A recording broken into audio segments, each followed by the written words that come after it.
Hello. So today we're going to start Project 5, which is the kite making project. And today we're going to start with a basic kite.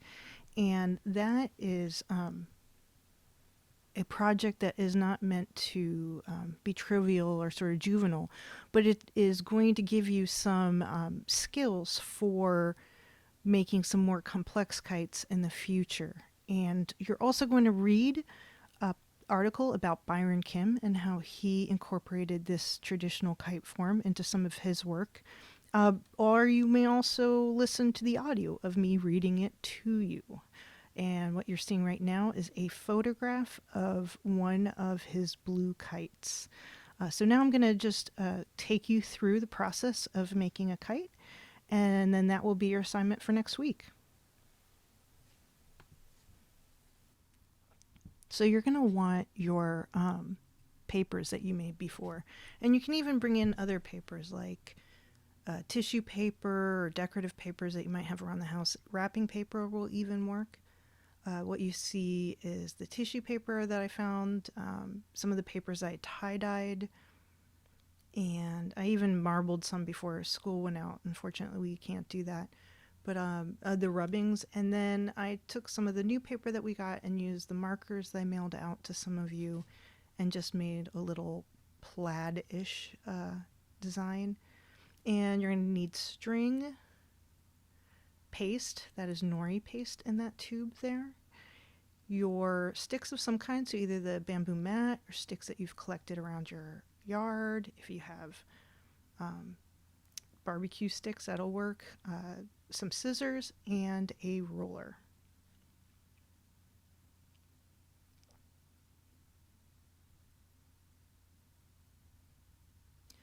So the ratio you want, and it doesn't have to be exact, but it is about 3 to 4 because you need 2 sticks. So one stick, I'm just using, I don't think you can get quite more than a foot for the smaller paper.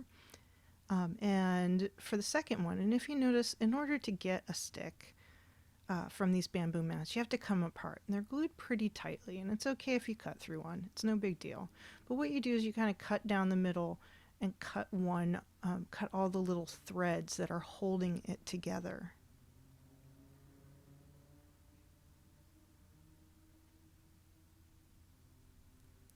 And then my first stick is a foot long, so the next one is going to be 9 inches. And that is a ratio of 3 to 4. So if you have a stick that's 12 inches and have a stick that's 9 inches, you'll get a nice cross shape for this kite.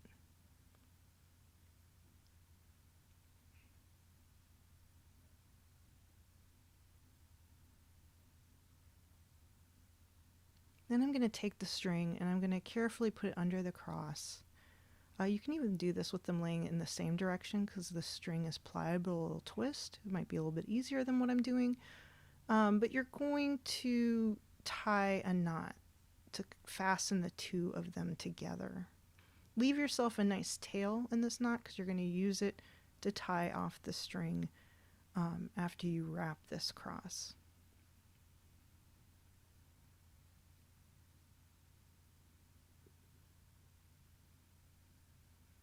So now I'm wrapping the string just to reinforce it. I'm not being fancy about it. You can, count your twists or do something fancy, but really you just need to wrap it in both directions to really secure that cross in place. And then I'm going to cut it and use that end, that loose end, and tie both loose ends together.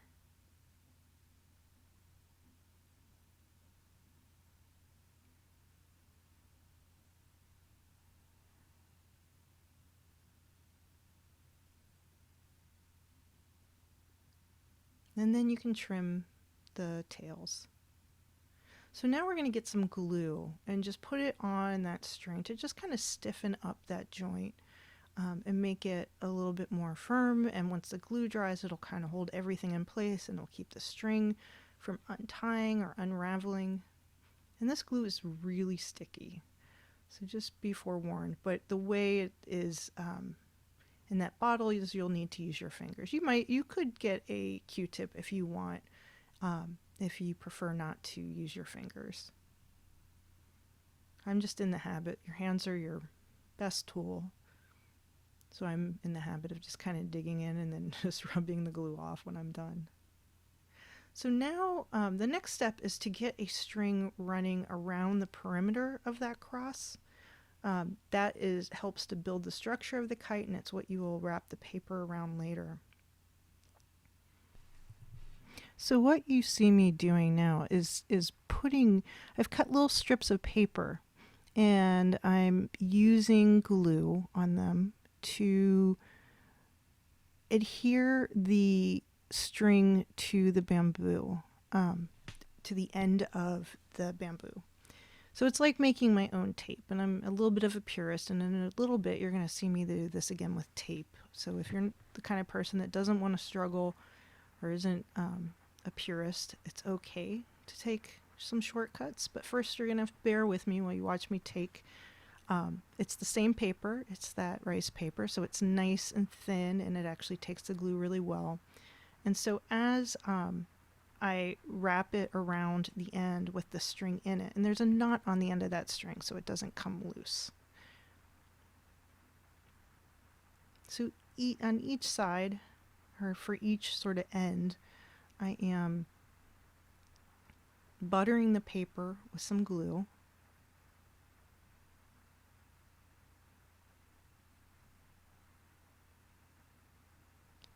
And then laying one end and attaching it to the stick. And I pull that string tight, but not so tight that I bend.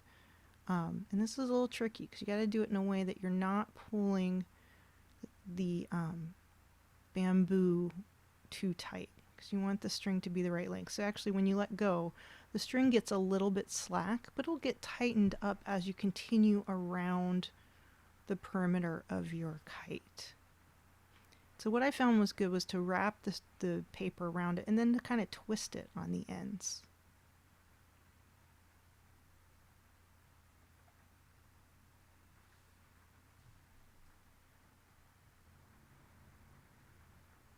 Okay, and so we're continuing around the kite, and if it looks like I'm really good at this right now, it's just because I've sped it up so that you don't have to watch it in real time.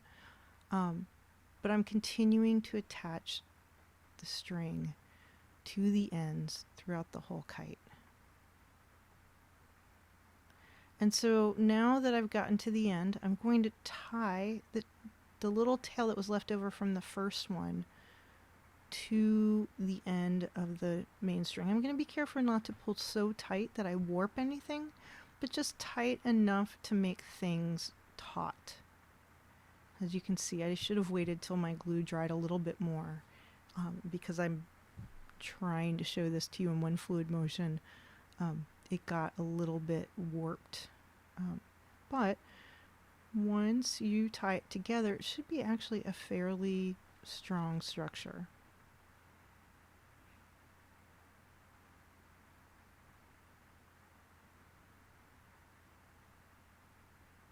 And leave yourself a bigger tail. I made a really tiny one, so fortunately I'm used to tying knots with short strings, but don't torture yourself like that. And so now we have a nice base, like spine for our kite.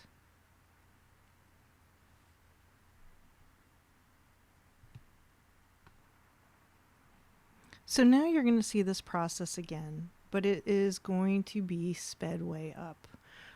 But this time I'm going to be using tape on the ends instead of paper. So you see me cutting the spines again out of the bamboo mat. I'm measuring. I have one that's 1 foot and then another that's going to be 9 inches, so 12 inches by 9 inches. You can change the lengths if you want, but try to keep somewhat of the same 4:3 ratio. I'm tying the centers together, and then I'm wrapping the string around, and then I'm tying the ends off.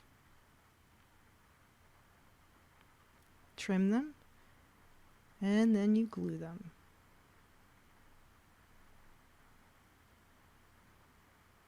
So now I've got a piece of masking tape. Uh, Masking tape would be ideal. Scotch tape is going to be hard to stick glue to later on when you put the paper around it, but you can make it work. So whatever tape you have available, if tape is what you want to use. So notice how I've just done the similar thing that I did with the paper, but I've done it with the tape. And I've taken these little pieces of tape and I just use them to attach the string to the end of each stick, making sure not to warp my kite too much when I do it, not to pull too hard, but to try to get, the goal is to try to get the string as tight as possible around the outside. And then I tie the two ends together. And this time I left myself a little bit more of an end to make it easier.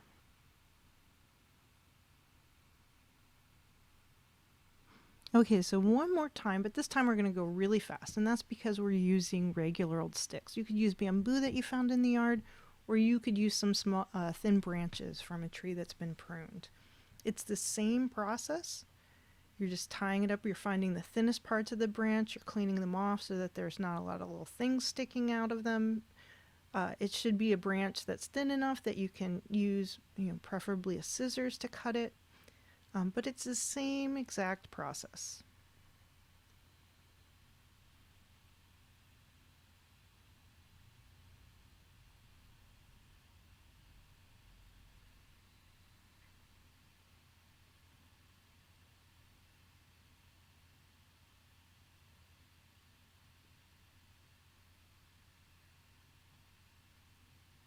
The funny thing about this one is I tried to start out doing the more, skilled way of putting the paper on the edges, but because I had this really thin end that you're seeing me wrestle with, the one stick came to a really thin point and it just kept poking through the paper. So I had to switch. Well, first I tried to do something where I cut the end, and well, first I guess I switched to tape, and then I tried to cut the end, and you'll see a knife, me cutting, and that's, right now I'm modeling the worst thing a teacher can show, which is cutting towards your fingers. So I don't recommend doing that. Just if it gets difficult, go to tape. Don't do the stupid thing you just saw your teacher do, because that's like a sure way to cut your fingers. And when we do carving, I'm always telling people to carve away from their hands.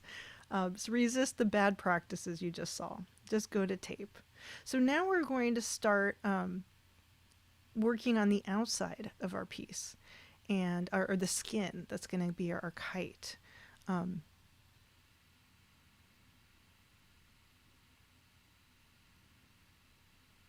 So I'm going to lay my kite, or my spine, on top of the paper that I'm using to skin my kite.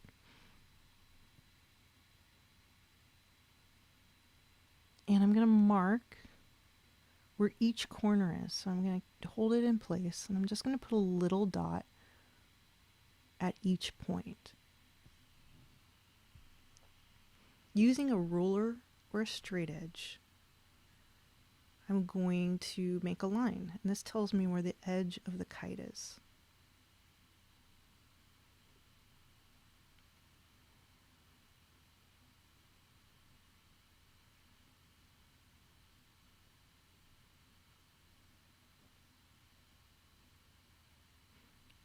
And then I can fold the paper on that edge, because eventually when we attach this, we're going to attach it by having these glued tabs that will allow us to wrap around the string and glue it to the kite.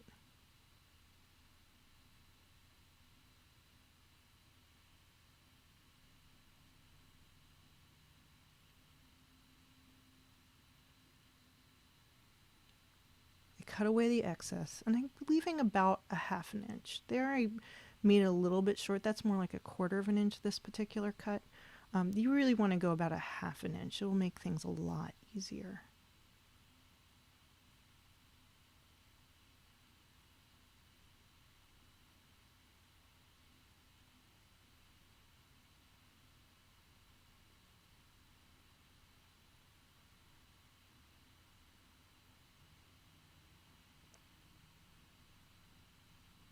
And now I can start gluing those tabs so that this is permanently fixed to the kite.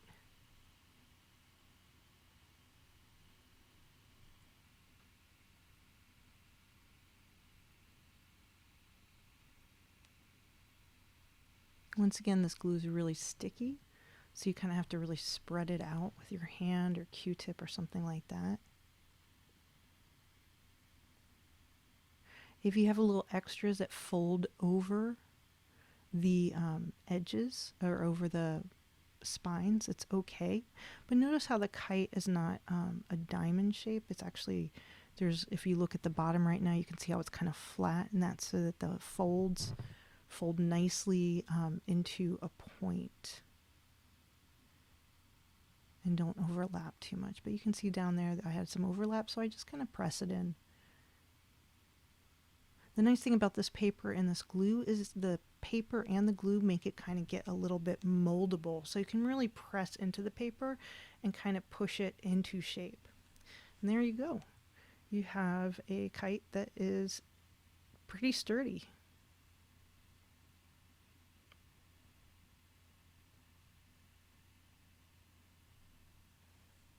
So now we're going to look at, I'm going to do this one more time with the another piece of paper that I have, just to reiterate, and I'm going to do this in double time.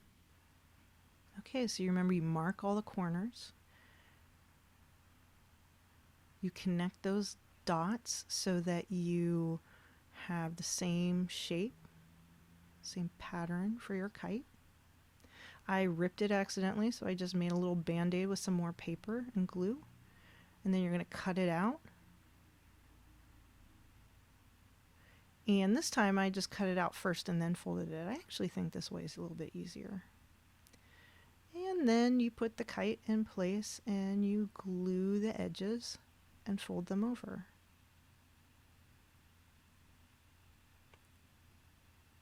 Remember too that you can kind of cut the corners so that they fold nicely. They don't kind of overlap themselves. And so I folded it all over that string, and there you go. Now, you might find that you want to add a tail. That's very traditional. It also helps with wind, helps to keep the kite from kind of flying around like crazy. And it is the traditional way that it's what we're accustomed to looking to when we look at this design of a kite. So I just cut some paper from that original sheet, and I can just put some glue on the end for the tail. And this, weirdly enough, just this little bit of paper would help with aerodynamics and help keep the kite flying in a straighter rather than kind of twirling around motion. So you might have some ribbon or something else that you want to add to it, colorful paper, things like that. That is not even just an embellishment. It's also something that makes the kite aerodynamic. And feel free to add to these as you like. So that's it. That is the first tutorial for our kite project. So